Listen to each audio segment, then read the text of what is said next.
Some people lift you up and others, well, they pretend you don't matter. At least, that's what my son Marcus decided to announce in front of a room full of guests. He held up his glass, smiling confidently, and said those words as if they were part of a harmless toast, as if I wasn't sitting right there at the end of the long dining table watching everyone react. It was his 42nd birthday. The house was full of chatter, soft jazz, warm light, and half-finished plates. Everything looked perfect, at least on the surface. Marcus stood there in his crisp white shirt, the kind that costs more than I would ever pay for clothes, and with a watch shining on his wrist. His wife, Chloe, stood beside him, wearing a smile that never quite reached me. I sat at the very end of the table, the spot usually reserved for stacked dishes. No one asked where I wanted to sit. No one even glanced my way. They didn't need to. I already knew exactly where they expected me to be. Then Marcus cleared his throat. The room went quiet. He lifted his glass higher, looked straight at me, and repeated, "Let's be honest. Some people matter, and some people just take up space." And the room laughed. Not politely, not awkwardly. It was the kind of laughter people share when they all already know the punchline. Chloe covered her mouth as if to hide her laugh, but her eyes sparkled with amusement. The cousins chuckled. Aunt Vivian lowered her gaze but still smiled. I didn't flinch. I didn't shout. I didn't look away. I simply sat there with my glass in hand, feeling the weight of a silence heavier than any words I could say. The heat rose in my neck, not from embarrassment, but from a cold, steady anger that settled deep inside me. Marcus kept going, shrugging as if the whole thing were harmless. "There are people who make life better," he said lightly, "and then there are people who, you know." More laughter, more clinking glasses, and all I could do was remember. I remembered the fever he had at 5 years old, me sitting up all night with cold cloths because we couldn't afford a doctor. I remembered him at 12, coming home beaten and ashamed, and me holding him while he cried into my shoulder. I remembered working double shifts for 2 years so he could go to college selling my mother's jewelry, selling furniture, selling everything except the one thing I kept, my dignity. And now he stood there, wearing a shirt worth more than a week of groceries, in a house partly built on the sacrifices I made, laughing at me for taking up space. The noise of the room continued around me, music, jokes, more wine, while I sat still, quiet but absolutely awake. Then I breathed in, set down my glass, and stood up. Slowly, calmly. But the room went silent the moment I rose. Marcus looked at me with a small smile, one that faltered the second he realized I wasn't sitting back down. I spoke without raising my voice, each word clear and steady. "It's interesting you brought that up, Marcus, because you're right, some people matter and some people just take up space." His smile faded. The room froze. "And it's a good thing," I continued, "that I recently bought my own home 2,000 miles from here. The paperwork is done. The keys are already in my purse." The silence changed instantly. No more amusement. Only shock. Marcus tried to speak, but nothing came out. Chloe's smile disappeared. The cousins stared. Aunt Vivian finally lifted her head, eyes wide. "Don't worry," I told him. "You'll never have to worry about me taking up space in your life again. I'm leaving. For good." I picked up my purse, turned around and walked toward the door. No one stopped me. No one said a word. Only the sound of my footsteps followed me until the door closed behind me. It was cold outside, but I felt nothing except relief, sharp, clean, and long overdue. I got into my car, started the engine, and drove down the familiar streets where I once raised a boy who now pretended I was invisible. And as I drove, a simple truth settled in my chest. I never took up space. I created the space he stood in, and now, finally, it was time to create my own.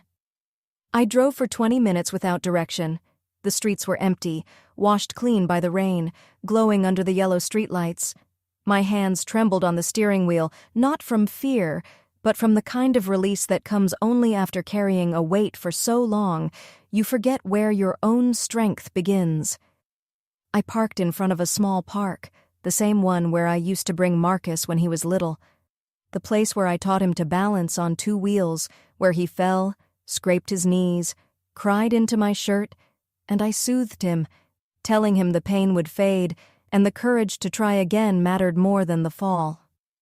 I turned off the engine and sat there quietly, watching an empty swing move in the wind. Then the tears came, not from heartbreak, but from something deeper. From years of shrinking myself so others could feel tall. From years of saying yes when everything inside me begged to say no. From years of keeping the peace for a family that never cared about mine. I cried all the tears I held back at that dinner table. All the tears I swallowed each time I was treated like a guest in my own child's life. All the tears I never allowed myself to shed because I thought silence would bring harmony. But when the crying stopped, something else rose up: clarity. The same clarity I felt 3 months ago when I made the most important decision of my life. The decision no one knew about. The decision that turned the entire room silent the moment I spoke. Because I didn't act on impulse tonight. I didn't say those words to hurt him. I said them because they were true. 3 months ago, I began planning my exit. Quietly, calmly, without asking anyone's permission. It started with a phone call from Illa, my distant cousin, who lives in a small coastal town in South Carolina 2,000 miles from the city that had long stopped feeling like home. She told me her neighbor was selling a modest 2-bedroom house with a front yard and a porch that faced the sunset. She sent me photos. I stared at them for hours. The house wasn't luxurious. No marble floors, no towering windows like Marcus's place. But it had something I hadn't felt in years: peace. I asked for the price.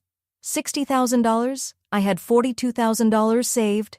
Quietly saved. Every extra dollar I earned, every tip, every side job from baking sweet potato pies to doing alterations for neighbors. Jobs Marcus never asked about because he never asked anything about my life at all. I told Illa I needed time, but I didn't. I had already decided. I sold the gold ring my mother left me.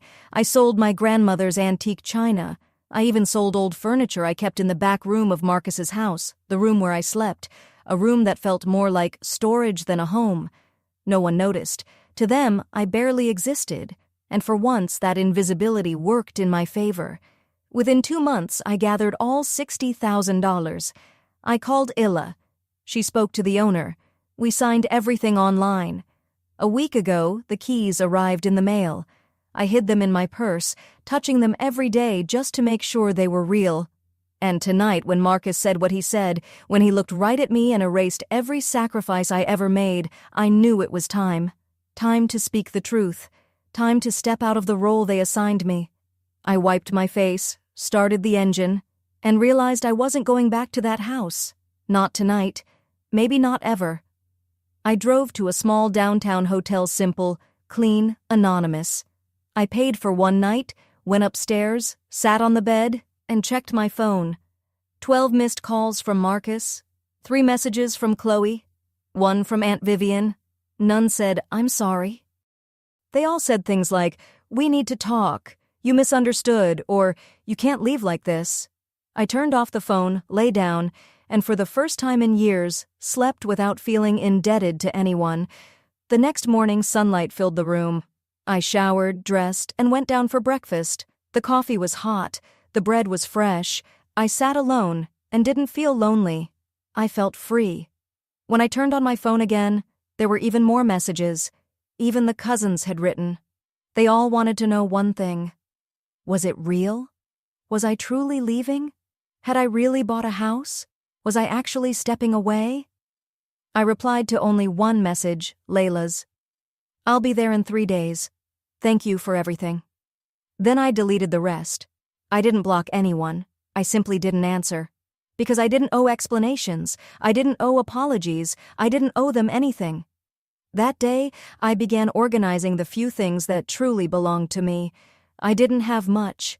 My entire life fit into 4 boxes: clothes, a few books, old photographs I couldn't bring myself to throw away, a blanket I had woven years ago, and my grandmother's cross. That was all. No furniture, no dishes, nothing that truly belonged to me.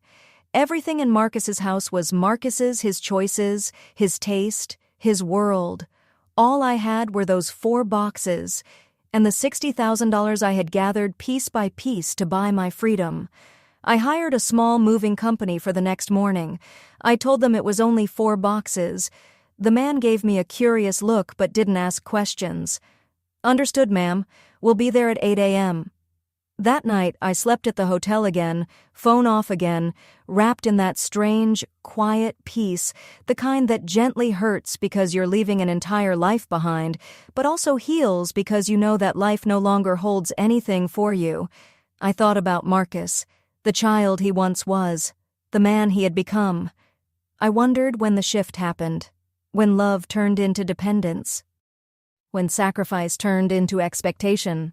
When my support became my confinement, I found no answers, only more questions. But the lack of answers didn't matter anymore. My decision had already been made, and this time, no one could unmake it. The next morning, before the sun fully rose, I woke with a tight knot in my stomach. Not fear, something deeper. The feeling of closing a door that had been open for 67 years. A door I had kept open with my hands, my patience, and my silence. I sat on the edge of the hotel bed and watched the city awaken, people heading to work, cars rolling down the street, life moving forward as if nothing inside me had shifted at all. I thought of that dinner table, how they placed me at the end without question, how they laughed, how Marcus looked at me with certainty that I wouldn't react, that I wouldn't stand up for myself, that I wouldn't do anything, but he was wrong. I got dressed slowly, deliberately. Every movement felt symbolic, each button, each sleeve a small declaration that I was stepping into a life that finally belonged to me. My clothes weren't just clothes that day, they felt like armor. I went downstairs for breakfast, black coffee, 2 slices of toast.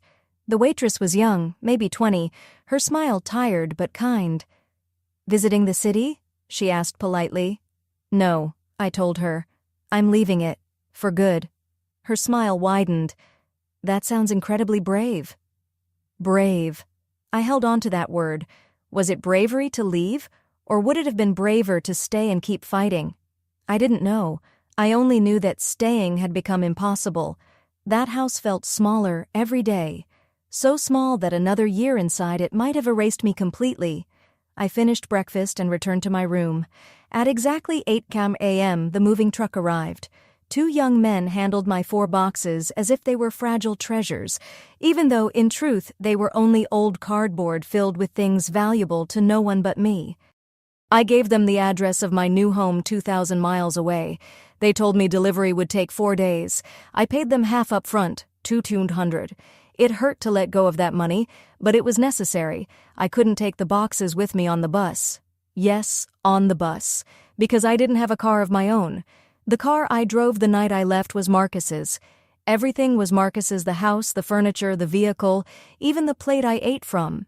And yet, somehow, I now had everything. I had a house waiting for me, a house that was mine, keys that belonged only to me, a future no one else would dictate. I went to the bus terminal and bought a ticket for the next day, $530, a 2-day trip with 1 stop. I didn't mind. I needed those miles. I needed the distance. I needed that slow unraveling between who I had been and who I was choosing to become. Back at the hotel, I spent the afternoon alone. I stared at the ceiling, traced the cracks in the paint, listened to the distant hum of city life voices, car horns, fragments of laughter. Life. Life that moved on whether I was ready or not. Eventually, I turned on my phone. More calls, more messages. Marcus had sent one that said, "Mom, we need to talk. This is ridiculous. You can't just leave like this. Come home. We'll fix this. Fix this." As if what happened was a small issue, as if his words hadn't landed exactly the way he intended them to, as if I hadn't sat at that table and watched my own child reduce me to a joke. I didn't answer. I put the phone down and closed my eyes. I went back to that moment. The laughter, the words, the looks on their faces, Chloe's amused smile, the cousins nodding, Aunt Vivian silent as always, and I wondered how many times that conversation had happened when I wasn't there, how many times I had been labeled the burden, the inconvenience, the problem, probably more times than I could count. But that night was different. That night they said it in front of me, and that night, finally, I answered. I got out of bed, walked to the bathroom, washed my face with cold water, and looked at myself in the mirror. Staring back was a 67-year-old woman, lines around her eyes, gray hair, hands worn from years of work, shoulders curved from carrying more than anyone ever realized. But beneath all of that, I saw something else. Strength. Resolve. A life that wasn't over. A voice that still existed, even if no one had cared to hear it for years. I went back to the bed, picked up my phone and typed a short message, not to Marcus, not to anyone else, but to myself. Just 3 words. Almost there now. I saved it in my notes. A reminder, a promise to the woman I still was. I didn't sleep well. Every time I closed my eyes, I saw that dinner table again, the raised glass, the forced laughter, the smile that cut deeper than any insult. But I also saw something different. The house waiting for me.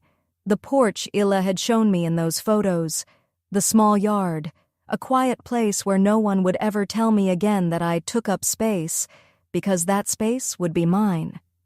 By 5 a.m., I was fully awake.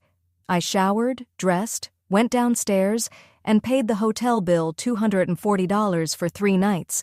Then I stepped outside with my bag on my shoulder, feeling a strange mix inside my chest. Not sadness, not joy, something in between, the quiet ache of letting go. I walked toward the bus terminal. The city was still dark, waking slowly. A woman selling sweet rolls opened her stall. A man arranged fresh fruit. The air smelled like coffee and warm bread morning arriving whether I was ready or not. At the terminal, I sat on a cold metal bench and watched people go by, families traveling, couples hugging goodbye, children running. And there I was, alone. Yet I didn't feel lonely. I felt in between, suspended between 2 lives, the one I was leaving and the one waiting ahead. At 7 a.m., the bus arrived. Row 12, window seat. I sat down, placed my purse on my lap, and watched the city fade behind me as the bus pulled away. The streets grew smaller, then disappeared, and in that moment, something rose inside me, small, fragile, but unmistakable. Hope. I closed my eyes, took a deep breath, and for the first time in years, smiled, not because I was already happy, but because I knew I would be. The bus sped down the highway, and I didn't see the scenery outside. My mind drifted back, far back. Marcus was born when I was 25. His father left when Marcus was 6 months old. No warning, no discussion. I woke up one morning to a note on the kitchen table. I can't handle this. Sorry. Those 27 words ended a family I had believed in. I was alone, with a baby who cried through the nights, no money, and no one to help. So I worked every job I could find. I cleaned houses, washed laundry for strangers, babysat other people's children while my own slept in a cardboard box I turned into a crib because I couldn't afford a real one. Marcus grew up watching all of it. He saw me leave before sunrise and return long after dark. He ate whatever I could buy with the last coins in my pocket. His clothes were all hand-me-downs I repaired until they looked new, but he never lacked love. Every night, no matter how exhausted I was, I sat with him. I read him stories. I told him he was smart, capable, destined for something meaningful. And he was. He graduated with good grades. He went to college because I saved for years, pennies at a time. He studied business, got a good job, started earning more in a month than I'd earned in years. At first, things were wonderful. He took me out to dinner, asked how I was, bought me thoughtful gifts, small things, but meaningful things. I thought the sacrifices were finally paying off. But then he met Chloe Miller, a woman from a wealthy family, confident, polished, with an air of superiority you could sense instantly. The first time we met, she shook my hand. Without ever meeting my eyes. Her gaze went straight to my worn dress, my rough hands, the life I carried on my skin. Marcus didn't notice, or he chose not to. He was enchanted, maybe with her, maybe with the world she represented, a world of expensive things and important names, a world he had always dreamed of belonging to. They married 6 months later, extravagant, lavish, overflowing with things I had never even seen before. 500 guests, imported flowers, French wine, a dress that cost more than $8,000, and although he didn't ask outright, he dropped hints. "Mom, the wedding is so expensive. I'm not sure how we're going to manage everything." So I did what I had always done. I gave him everything I could, $3,000, the entire amount I had saved at the time, because that's the kind of mother I was. At the wedding, they seated me at a small table in the back, near the kitchen far from the main table where Marcus sat with Chloe and her parents. Someone whispered that there wasn't enough space, and I simply nodded. I smiled, ate quietly, and watched my son dance with his new wife, surrounded by people who had never scrubbed a floor or worked a day like I had. After the wedding, everything began changing, slowly, quietly, almost invisibly. So slowly that I didn't notice until the change was complete. The calls became fewer, the visits shorter, and every time I came to their home, there was always a reason I couldn't stay long. "Mom, we have a dinner tonight." "Mom, today's not ideal." "Mom, we're exhausted." Chloe stopped pretending she liked me. Her words turned sharp, coated in sweetness only on the surface. "Eleanor, that blouse is really outdated." "No, Eleanor, you should dye your hair." "Eleanor, don't you have anything else to do back at your place?" Always with a gentle smile, always with a tone that made it sound like advice, but it wasn't. Marcus didn't stop her. Sometimes he even chuckled, as if I were part of a joke. Years passed. Marcus built a successful business. He bought a bigger house, switched cars, traveled to Europe and Asia, places I only knew from magazines. And I stayed in the same small apartment where I raised him, still working, still saving, still hoping that the boy who once hugged me tightly and told me I was the best mother in the world would return. But that boy was gone. Or maybe he existed only in my imagination. Maybe I held on to an idea of him that was never real. 2 years ago, the owner of my apartment building announced he was selling and I had to leave. I panicked. I had nowhere to go. Rent had skyrocketed. I couldn't afford anything else. I called Marcus, explained everything. Silence followed. Then he said, "Okay, Mom, you can stay with us, but only until you find something else." I moved into their house, into the back room, the one they used as storage. Chloe didn't protest, but her eyes said everything her words didn't. Every time she saw me, she frowned, as if my presence disrupted the shimmer of her perfect life. Marcus reassured me it was temporary, but months went by, and there were no conversations about helping me find a new place, just silence, just glances, just that feeling of being somewhere I wasn't welcome, so I began making myself invisible. I woke early so I wouldn't get in the way in the kitchen. I ate fast. I stayed in my room. I left the house only when necessary. I spoke less. I became a quiet shadow in my own child's home. And then came that birthday night, the night everything finally surfaced, the night Marcus said out loud what the others had been thinking quietly, that I took up space. What he didn't know, what none of them knew, was that for months I had been preparing my exit. Every dollar I saved, every item I sold, every sacrifice I made, all of it was for that moment. For the moment I could finally say, enough. And when that moment arrived, I didn't hesitate. I seized it. I opened my eyes on the bus. The landscape had changed completely. No more city, only open fields, clusters of trees, mountains in the distance, a wide, forgiving sky. I breathed deeply. I reached into my purse and touched the keys, cold, solid, real, mine. And I smiled. Not because everything was perfect, but because this time, the space waiting for me was mine, and no one would ever again have the power to tell me I didn't belong there. The bus stopped at a rest area around noon. Sunlight poured through the windows. People stepped off to stretch, eat, or use the restroom. I stayed seated a moment longer, thinking about the exact moment when I decided to leave. It wasn't on that birthday night. It happened months earlier. An ordinary afternoon. No arguments, no explosions. Just the quiet breaking point created by hundreds of small humiliations. I was in the kitchen washing dishes. Chloe walked in, talking on her phone. She didn't acknowledge me. She rarely did when she was distracted. She treated me like part of the background, like an appliance that didn't require attention. And then I heard her say, "Yes, it's complicated. No, she's not a bad person. She's just older. She needs things, attention, space. And we have our own lives. Marcus works so much, and so do I. We can't be taking care of her all the time. It's just what it is." She spoke about me as if I wasn't standing right there, as if I had no ears, no feelings, no voice, as if I were a problem that needed solving. I kept washing the dishes. I didn't say a word. But something inside me shifted. Maybe it didn't break. Maybe it woke up. The part of me that once dreamed. The part that had hopes of her own.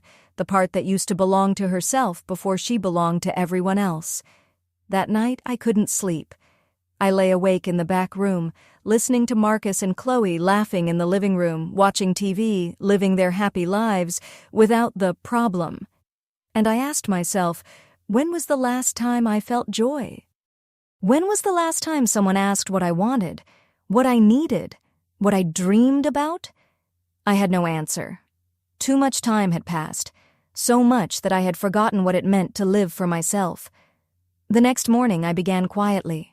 No announcements, no speeches, just action. I opened a new bank account, one only I knew about. I started saving every penny. I stopped buying things they never appreciated. I sold items one by one. Every dollar was a step toward my freedom. First, I sold the easy things, old clothes I no longer wore, books I had already read countless times, small trinkets I kept only out of habit, though they no longer held meaning. I sold them online, at secondhand markets, through neighborhood Facebook groups. No one asked questions, no one noticed anything. Then I moved on to the harder things. My mother's ring, my grandmother's china, old furniture I had stored for years. Every sale hurt. Each item carried memories, pieces of a life I had lived, pieces of the women who came before me. But every sale also pushed me closer to the life I wanted, and that pain was easier to bear than the pain of staying where I was. Weeks passed. The savings grew.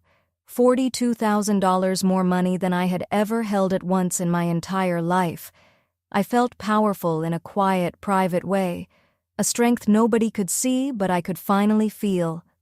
And then Illa called. My cousin, the one I hadn't seen in years, called because she sensed something was wrong, because mothers talk, because women understand without needing explanations. Even though I'd never told her the full truth, she knew. Women always know. She told me about the house. She sent me photos. And when I saw those pictures, something deep inside whispered, "This is your home. This is your place. This is where you begin again." I didn't decide instantly, well, not in my mind, but in my heart I knew the answer the moment I saw those images. Yes, I want that house. I want that life. I want a space that belongs to me. I talked with Ila. We negotiated. The owner wanted $60,000. I had $42,000. I was short $18,000. It seemed impossible, but I had done the impossible before, many times. So I kept going.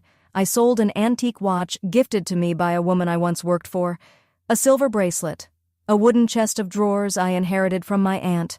I sold everything without looking back. In 2 months, I reached the full $60,000. I called Illa. I told her I was ready. She spoke to the owner. We signed the papers online, quietly, secretly, while I was still living in that house where no one truly noticed I existed. Marcus never asked what I was doing late at night. He never wondered why I spent so much time behind my closed door. He didn't ask because, in his eyes, I wasn't doing anything worth asking about. I was just there, just taking up space. And while he thought that, I was securing my freedom signing documents, transferring money, building my exit. The keys arrived in the mail a week ago. I picked them up myself at the post office. I hid them deep inside my purse. And every night before I fell asleep, I touched them to remind myself they were real, that this wasn't a dream, that soon I would be far away from that house. Some days were difficult, days when I wondered if I was being unfair, if I should try to sit down with Marcus, explain my feelings, give him a chance to change. But then I remembered. I remembered the way he looked at me, Chloe's little comments, the times they spoke about me as if I couldn't hear, as if I wasn't a person, just an obligation. I remembered I wasn't his mother anymore. To him I was a burden, and burdens aren't listened to. They're managed until they can be removed. So I decided I would remove myself first, not with anger or shouting, but with the quietest and strongest choice a woman can make: the choice to leave. I stepped off the bus and walked into the small coffee shop at the station. I ordered a coffee and a simple sandwich.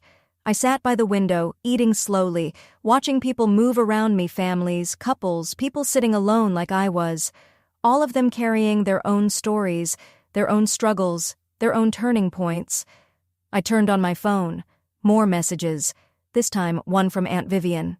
"Eleanor, please answer. Marcus is worried. We're all worried. This isn't right. You're his mother. You can't just leave like this." I read it 3 times. Each time, the same feeling rose in me, a steady, burning anger. Because no one was worried when they put me at the end of the table. No one was worried when they treated me like an afterthought. No one was worried when I cried silently in that back room night after night. They were only worried now because I had left, because I took control, because I stopped being the quiet mother who accepted everything without a sound. I didn't respond. I turned the phone off again, finished my coffee, got back on the bus. The trip continued, long stretches of highway, shifting landscapes, small towns appearing and disappearing outside my window. And with every passing mile, I felt myself shedding the past and moving toward the life waiting for me. For the first time in years, I felt like I was doing something for myself.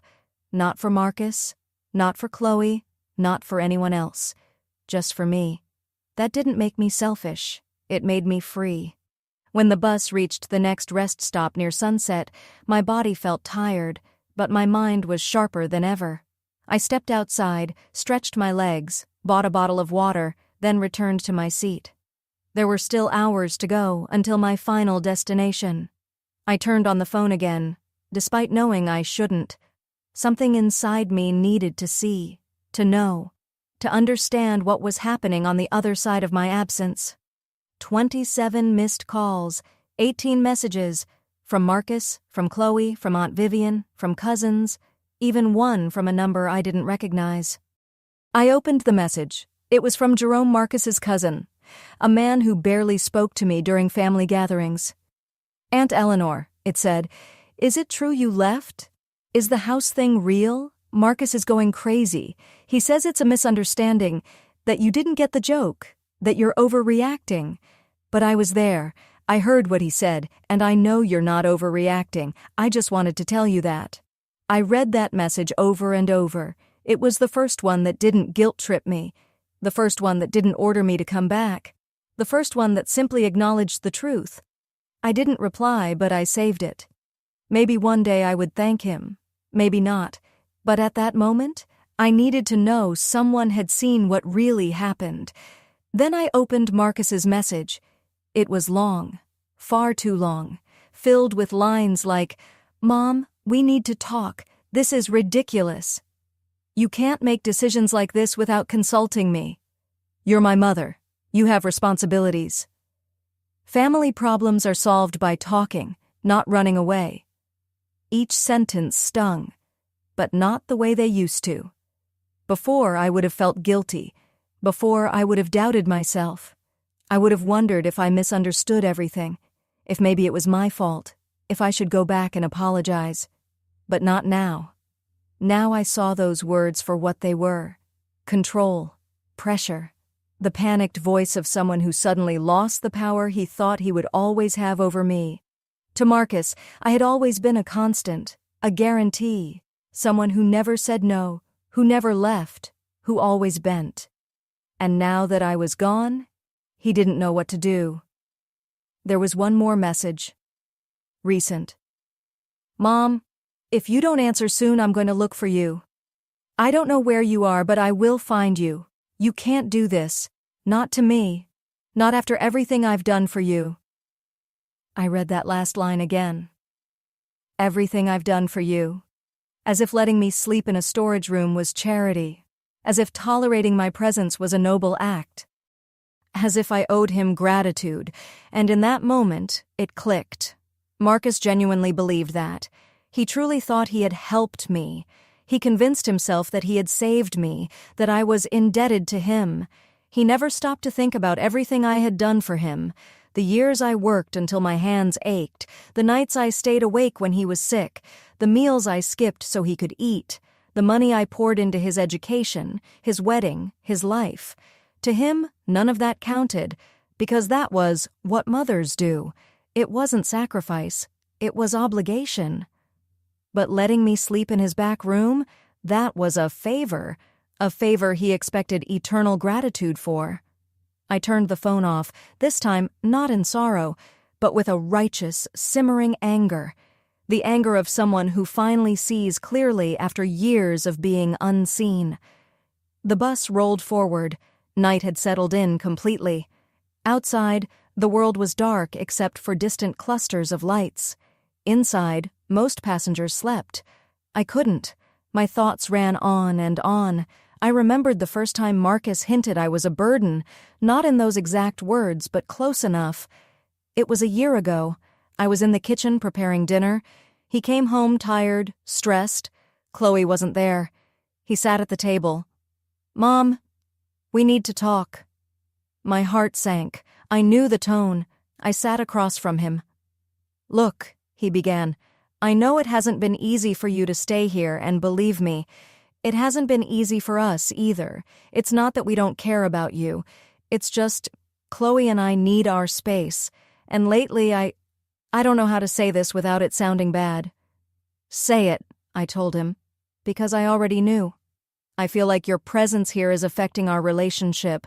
Chloe says she doesn't have privacy, that she can't run the house the way she wants, and I can't sacrifice my marriage for you." Sacrifice his marriage for me.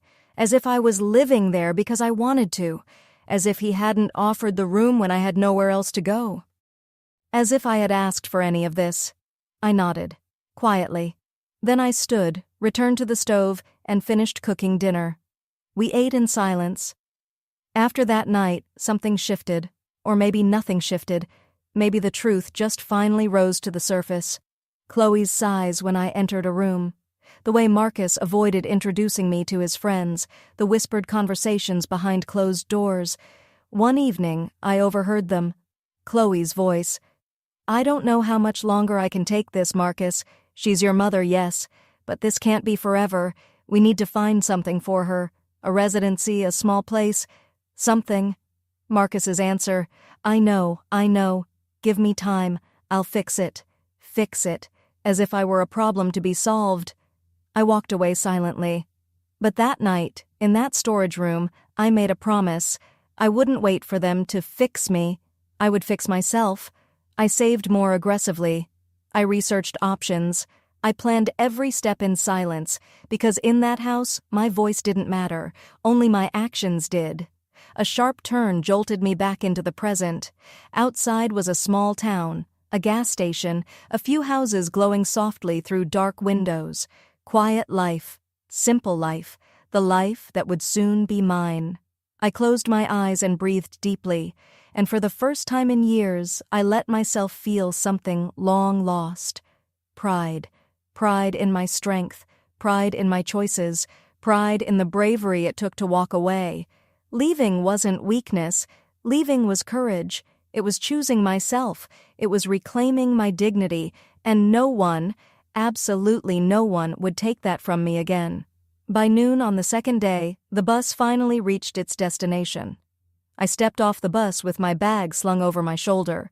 My legs were stiff, my body exhausted, but my spirit felt strangely weightless. The station was small and quiet. Just a couple of taxis waited outside. I approached one and gave the driver the address Illa had sent me. He was an older man, maybe in his 70s, with white hair and a gentle smile. "New in town?" he asked. "Yes," I said. "Just bought a house." "Well, congratulations," he replied warmly. "It's a good place to live. Peaceful, safe. Folks around here still say hello on the street." As we drove through the little town, I stared out the window. Everything was different here. Small houses painted in soft colors, trees on every corner, people walking slowly without rushing. A small square downtown with an old fountain and wooden benches. It felt like time moved slower here, like life breathed a little deeper. "Here we are," the driver said. "My house, exactly like in the photos. A small single-story home with cream walls and a wooden door. The front yard was overgrown with tall grass and wildflowers. And the porch had 2 old chairs and a small table. I paid the driver $30 plus a $5 tip. He thanked me and drove off. I stood in front of the house holding my bag, staring at what was now mine. I took out the keys I had touched every night for a week. I slid one into the lock, turned. The door opened. I stepped inside slowly. The house was empty, completely empty. No furniture, no curtains, just white walls, wooden floors, and the soft smell of a place untouched for months. I walked through each room. The living room, the tiny kitchen with an old stove that still worked, the bathroom with white tiles and a tub that needed scrubbing, 2 bedrooms, one slightly bigger, both with windows facing the backyard. I stood in the center of what would be my room. Just me, just silence, just peace. And I cried, not from sorrow but from pure relief, from gratitude, from freedom. I sat on the floor and turned on my phone. More messages, dozens, but one was different. It was from Marcus. "Mom, I know where you are. I talked to Illa. I'm coming. We need to talk. This isn't over." I read it twice. A knot twisted in my stomach. Not fear, but anticipation. I knew this moment was coming. Marcus wouldn't simply let me go. Not because he cared, but because he couldn't accept that I had made a decision without his approval. I called Illa. She answered quickly. "Eleanor, did you make it?" "Yes, I'm at the house. Thank you for everything." "You don't need to thank me. It's your home, you deserve it." She hesitated. "But I have to tell you something. Marcus called me about an hour ago. He was furious. He demanded to know where you were." I tried not to tell him, but he said he'd come anyway and search the whole town. I got scared. I gave him the address. "I'm so sorry." "Don't apologize," I said gently. "It's okay. He would have found me eventually. Better now." "Are you sure? I can come over so you're not alone." "No. I need to do this myself." I hung up, inhaled deeply, and looked around the empty house. This was mine. This space was mine. And no one, not even Marcus, would take that from me. 2 days passed. 2 days of cleaning the house top to bottom. 2 days of buying the bare essentials. A mattress, a blanket, a pot, 2 plates, a glass. I didn't need anything more for now. It was enough. I slept on the floor the first night, on the mattress the second. Both nights were the most peaceful I'd had in years, because the silence was mine, because I wasn't being tolerated, because I finally belonged somewhere. On the afternoon of the 3rd day, I heard a car pull up outside. I looked out the window. Marcus, in his gleaming black car. He stepped out, staring at the house with a frown, as if he couldn't believe I would live in such a place, as if it was impossible that I had managed to buy something on my own. I took a deep breath and walked onto the porch. I stood in front of the door, waiting. Marcus walked toward me. He wasn't smiling. He wore the same expression he used in business meetings when something didn't go his way, controlled frustration. "Mom," he said tightly, "we need to talk." "Talk," I replied.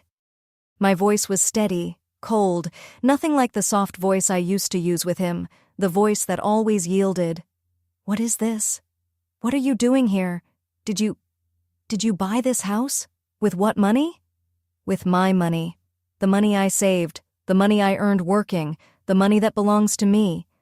You can't do this, he said. You can't just leave without telling me, without talking to me. I'm your son. I know, I said calmly, and I'm your mother. But apparently that didn't matter to you when you said what you said at your birthday party. Marcus pressed his lips together. It was just a comment. A joke. You didn't mean it? Marcus. Everyone laughed, including you. You looked right at me. You knew exactly what you were saying. You're overreacting.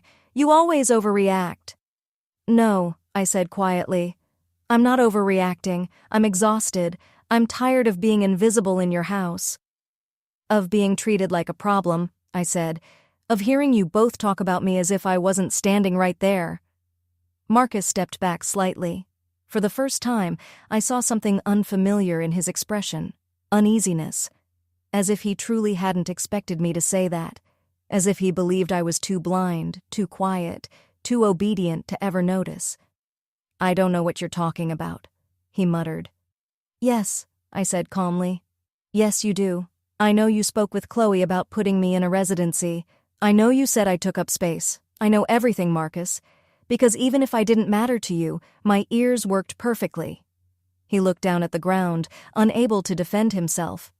I came here, he finally said, because you're my mother, because things can be fixed, because we can talk. I'm not going back. You're going to live here? In this small town? In this old house? Alone? Yes, I said simply, because I need peace. And I didn't have that with you.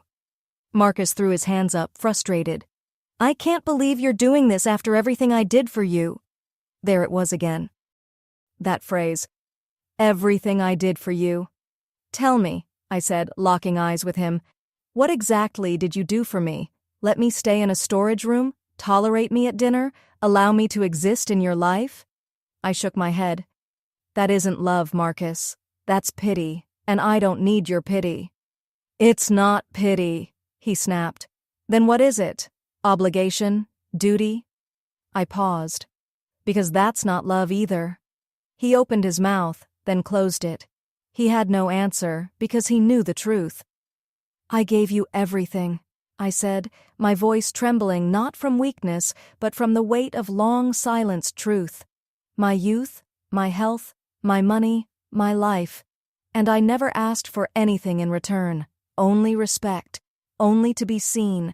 Only to be treated like your mother, not like a burden. I took a breath. And you couldn't even give me that. Mom, don't, he began. No, I said firmly. Not anymore. I'm not the mother who shrinks herself so you can feel bigger. I'm not the mother who accepts crumbs of your attention. That woman stayed behind at that birthday dinner where you laughed at me. Marcus looked at me, and for the first time in years there was something real in his eyes. Guilt. Deep, heavy guilt. But it didn't change what needed to be said. You can leave now, I told him. Go back to your house. Go back to your life. I'll be fine here alone, in my own space. The space I bought with my own money. The space where no one will tell me I'm unnecessary. Marcus didn't move at first. Then, slowly, he nodded, as if he finally understood what he had lost. Not his mother, but his control over her. He turned, walked to his car, got in, and drove away. I stood on the porch, watching until his car disappeared, until even the dust behind it settled. Only then did I release the breath I'd been holding. My hands were shaking. My legs, too. Not from fear, but from adrenaline. From power. From finally saying everything I had carried inside for years.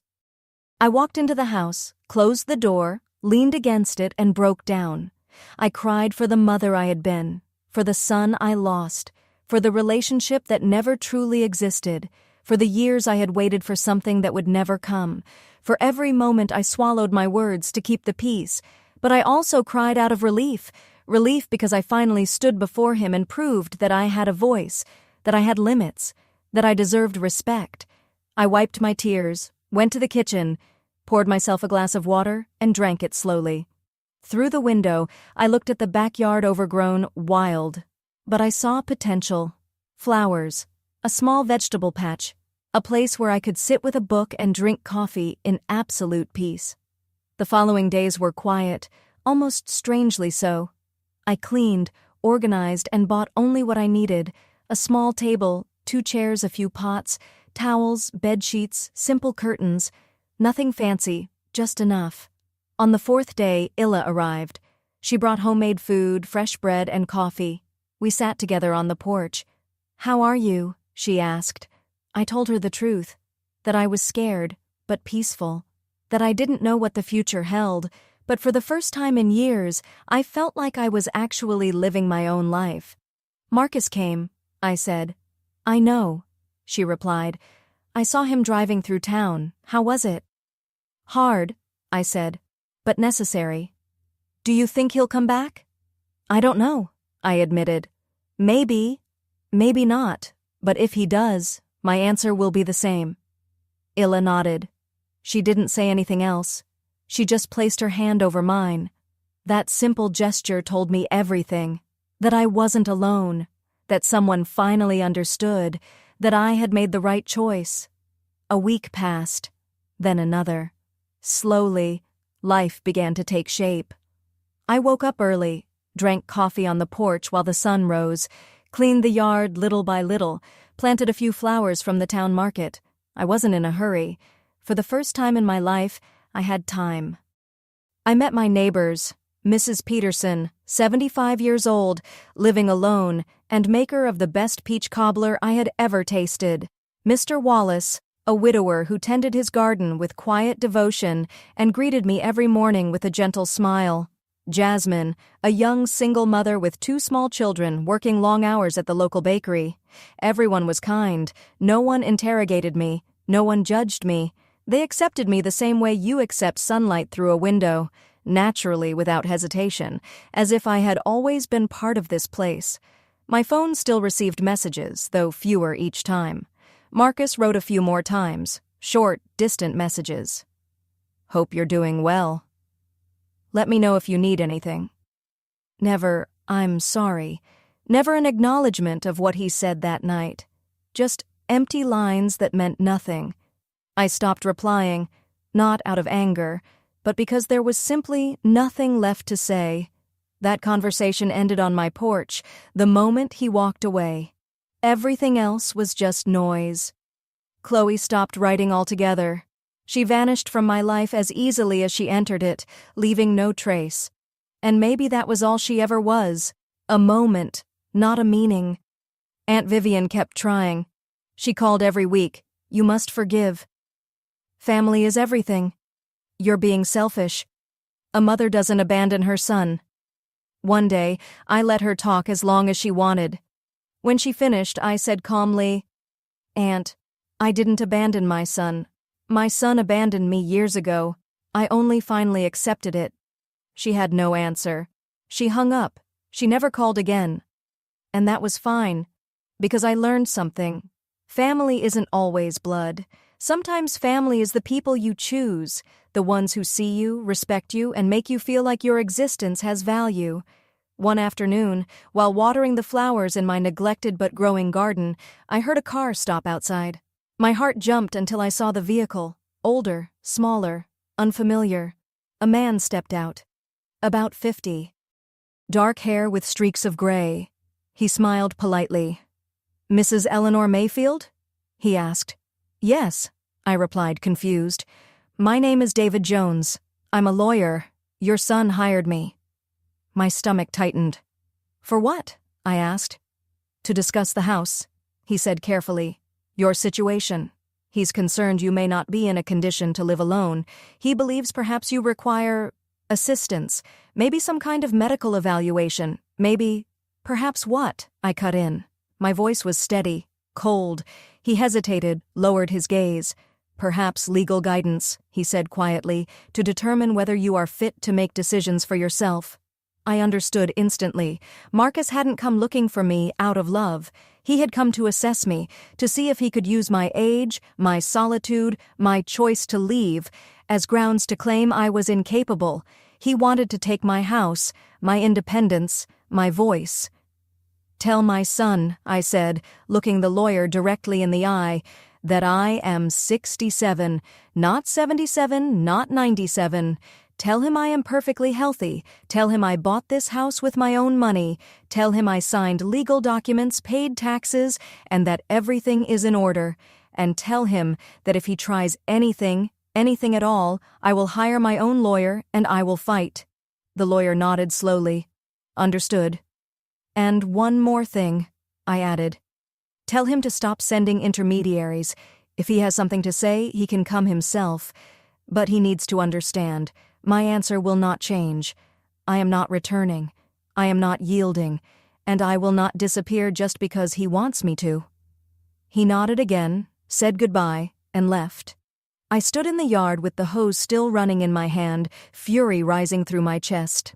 I couldn't believe Marcus had gone that far, willing to use the law, my age, anything he could to regain control. But I also wasn't surprised. That's what he'd always done. Control me, decide for me, make me feel like I was nothing without him. But he was wrong. I was far more than he ever recognized, and this time, I wasn't going to let him win. I went inside, searched online for lawyers in town, found one, a woman named Denise Carter. I called her, explained everything. "Come in tomorrow," she said. I did. I told her everything. The house, the savings, the paperwork, the visit from Marcus's lawyer. She listened, took notes, then said, "You have nothing to worry about. Everything is legal. Your son has no right over you or your property. If he tries anything, we'll handle it." Relief washed over me, followed by sadness that I even needed to defend myself against my own child. But then came determination. If Marcus wanted a battle, he would get one, and this time, I would not lose. 3 months passed since I arrived in this town. 3 months since I left behind the life I built for Marcus and began building one for myself. And in these 3 months, I learned something I never expected to learn at my age. It's never too late to start over. The house no longer looks like it did when I first arrived. The yard is clean now. The flowers I planted have grown roses, daisies, sunflowers. Every morning I step onto the porch with my coffee and look at them, and they remind me that beautiful things take time, but they do grow when you nurture them. I found a job not because I needed the money, but because I needed purpose. Mrs. Peterson recommended me to the town bakery. I work 3 days a week baking bread, helping customers. Nothing complicated. Nothing stressful, just simple, honest work that makes me feel useful. I earn $200 a week. It's not much, but it's mine. And with it, I buy what I need. Food, seeds for the garden, a book occasionally. I don't need anything more. The neighbors have become more than neighbors. They have become family. Every Sunday, Mrs. Peterson comes over for coffee. We talk about everything, our lives, our regrets, our small victories. She also has a son who rarely calls, who only appears when he needs something. She once told me, "Sometimes sons forget that their mothers have hearts too." Mr. Wallace taught me how to care for the garden. He gave me seeds, showed me how to prune roses, how to strengthen roots. He said, "Gardens are like people. If you neglect them, they dry up. But with care, they flourish again, no matter how long they've been abandoned." Jasmine, the young mother from the bakery, became the daughter I never had. She shares her fears, her dreams, her burdens. I listen. I give advice when she asks. Sometimes I just hug her. Sometimes that's all she needs. Her children call me Grandma. Not because I asked them to, but because that's how they see me. The first time they said it, I cried. Because Marcus never gave me grandchildren. He never gave me that joy. But life gave it to me in another way. Marcus never returned after sending the lawyer. He wrote a few more messages, cold, distant, never apologizing, never acknowledging what happened. He just kept the bare minimum of contact, as if that fulfilled his duty as a son. I stopped replying, not out of anger, but because everything that needed to be said was said on that porch.